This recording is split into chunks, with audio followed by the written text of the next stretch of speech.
Hey everyone, I am going to do my continuation of When God Speaks today.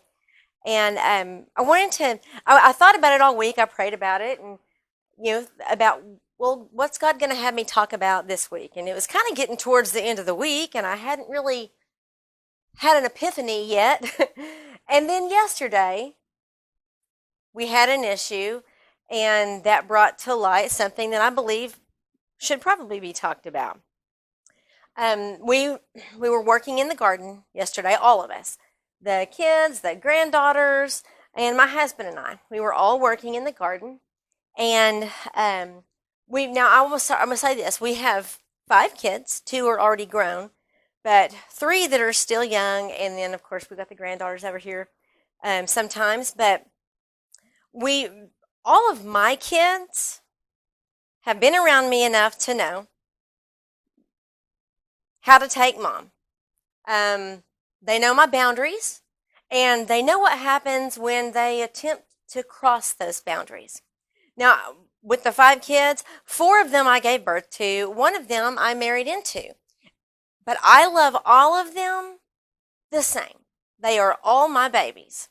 And I take my mothering, my parenting job very, very seriously. In fact, about 26 and a half years ago, I remember telling my mom right after having my firstborn son that I knew from that point, I knew why God put me here. And it was to be a mom. It was to raise and guide and teach my children. And I have held fast to that all these years because that is my job. God entrusted these children to me. And that's something that I take very seriously. It's not a light thing. But getting back to yesterday, me and this one particular little of ours, we were kind of going round and round. He's not really used to the hard work that we do here on the farm. But when he's here, he has to be a part of it.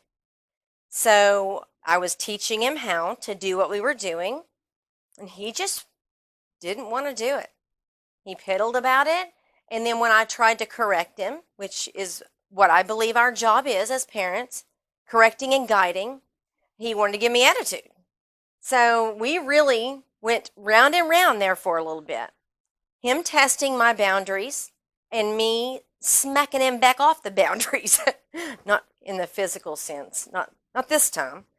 But that being said, a little bit later, now I was mad then, so I kind of stepped away for a minute, and a little bit later, after we had come in, I sat down with them and visited. Now, this is something that all of my children are aware that I'm going to do. If they get in trouble, they know a talk is coming because that's how I guide. That's how I parent.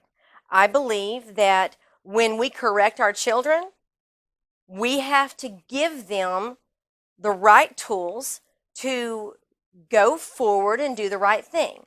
So I sat down with him and I apologized for raising my voice to him, which sometimes you have to.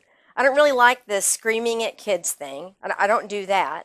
But sometimes you've got to raise that voice to grab their attention and shut them up long enough to hear what you're saying. Because sometimes that attitude kind of blocks the ears, But I sat him down and I talked to him and I explained to him why I got upset, what he was doing wrong, and what he could do in the future to fix that problem. But a couple minutes later, I heard my 14-year-old talking to him, telling him that the way mom does this is the right way. Yeah, we get in trouble when we do the wrong thing, but she tells us what we did. She tells us why it was wrong, and she tells us how to fix it.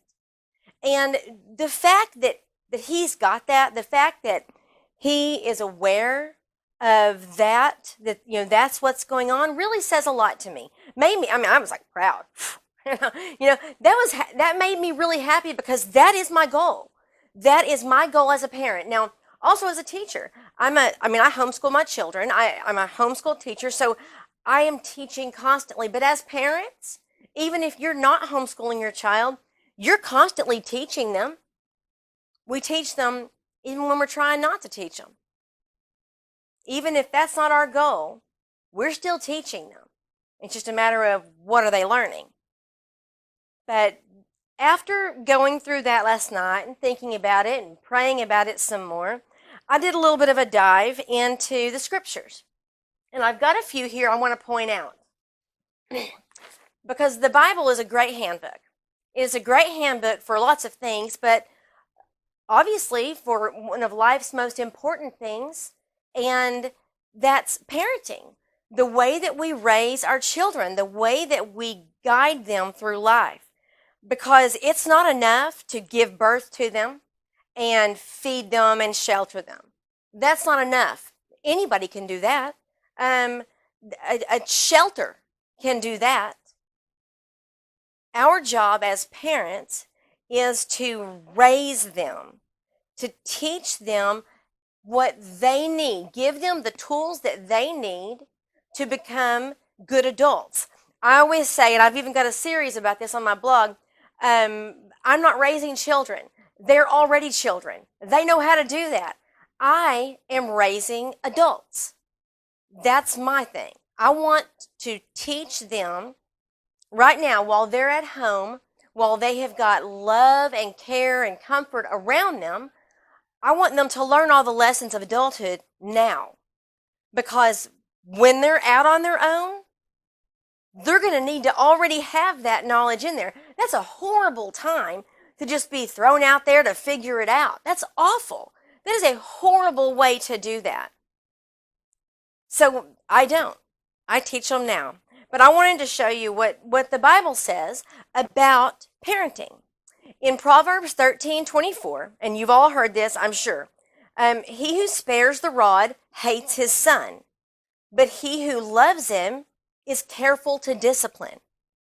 Now, that doesn't mean go pick up a rod and, beat your child, but what it does mean is punishment is necessary. If you love your child, you have to punish them when they do wrong. Otherwise, they don't have a reason not to continue the wrong. I mean, the wrong is fun, right? Sin is fun. That's what it is.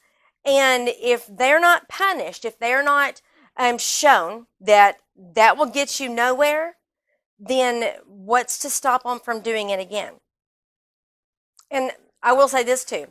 I used to spank my children as young children. I don't have a problem with spanking my children. And if they needed it today, they would get a spanking today. But because of the way that I raised them as young children, I don't have to. All I have to do is tell them what is expected of them. And then tell them what the consequences are if they fail to meet that. So I don't have that worry anymore because I started it out the right way. Proverbs 19:18. Discipline your son, for in that there is hope. Do not be a willing party to his death. Now I want to point something out on this one. You can look around today in society, especially for some reason in the young adult age group currently, and see where there are many parents out there right now who are a party to their children's death. And I don't even mean physical death, but absolutely it could come to that, certainly. If you refuse to discipline your child, then you are refusing to train your child in the way that they should go. You aren't guiding them. So if you're not guiding them, someone else is. And it's typically a bad influence. It's the world. It's the, come do this and have fun. That's what's guiding them. If you are guiding them, you are teaching them the right way to go. But if you're not, if you do not discipline, there is no hope.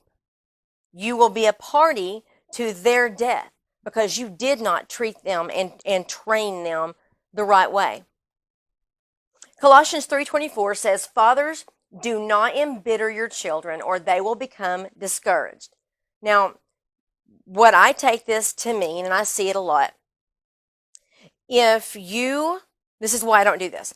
If you bark orders and you scream at your kids for doing something wrong, but then you don't correct them, you don't help them to understand what they did wrong and how they can fix it, and you don't speak to them, at least after the fact, with love and explain to them the reason that you got so angry. I mean, if my child runs out in front of a car, not only am I going, I'm going to grab them and pull them out away from it, but I'm probably going to scream at them, and I am probably going to whoop their butt because that's dangerous. And I need to make an impression. I need to make sure that they understand, never do that again. That's important. However, if that happened and I jerked them out of the way and I was just like, "You idiot," and then I went on about my way, I will be embittering my child. They have no reason to appreciate the lesson, and they need that. Hebrews 12:11 says, "No discipline seems pleasant at the time, but painful. Later on, however, it produces a harvest of righteousness and peace for those who have been trained on it." I want you to think about that for a second. Yeah, punishment's not fun. My dad used to whoop my butt, and it is not fun. It hurt a lot. But I learned my lesson. I learned those lessons. I still have those lessons in my head. And I'm still not straying from them, okay? My dad made sure that I understood the lesson. And it did hurt. It was painful. But right there, it produces a harvest of righteousness and peace for those who have been trained on it. I've had a good life. My mom and dad raised us in the church. He raised us with a respect for God, unlike any other that I personally watched. And we were trained on this. Yes, discipline stinks. I mean, even as an adult, if I decide to fly down the highway at 90 miles an hour and I get a ticket, the ticket's going to hurt my bank account. But I deserved it, and it's probably going to make me think twice about doing it again. I probably will do it again, but then I'll have to pay that fine again. Anyhow, Ephesians 6:4. "Fathers, do not exasperate your children. Instead, bring them up in the training and instruction of the Lord." You know, it's in here multiple times because it's that important. Our children need to feel safe in our homes while they are learning these lessons. They need to feel safe in the knowledge that even if mom or dad spanks me when I do something wrong, I know that they still love me and they want what's best for me. And you parents, you can't just assume that your kids know that. Period. You cannot assume that. There's no words to make that as strong as it needs to be. Do not just assume that your children know you love them because you shelter them and buy them clothes and toys or whatever. You have to tell them. And of course, showing them is wonderful. But they need to hear it, and they need to see it. Last one, Proverbs 22:6. "Train a child in the way he should go, and when he is old, he will not turn from it." And I tell you what, I've held true to that one for a long time. Prayed about that one, just begging that feel, because when your kids, especially when they become teenagers, good Lord, you just want to send them away sometimes. But and they're rebellious, and I remember being a teenager, I was rebellious too. But I prayed and prayed over that particular verse because I sometimes felt like, man, this is falling on deaf ears. I'm teaching them, but they're rebelling against me. They're not doing what they're supposed to do. And here it was, they were getting closer and closer to being out on their own, and it scared me to death. But the Bible's true, and that statement is true.